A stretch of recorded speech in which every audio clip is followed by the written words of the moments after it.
પણ બાપા કે ભગવાનને ભૂલીને ક્યારે પણ બીજું કાર્ય કરીએ નહીં તો ભગવાન દરેક કામમાં બંધવું ભેગા પડશે.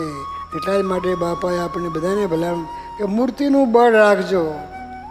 શું રાખજો? ભગવાનનું બળ રાખજો. શ્રી હરિ કો બલ લે સુરાતન રાખીએ.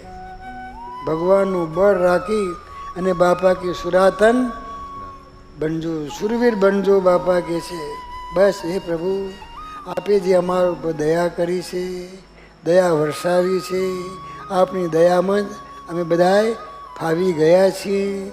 તો બસ આપની દયાને યાદ કરતાં કરતાં એ આપના ગુણગાન ગાતા ગાતા, બીજાના નહીં. આપણે તો કોના છીએ? ભગવાનના છીએ. કે મેં તેરા तेरा रहूं ऐसी कृपा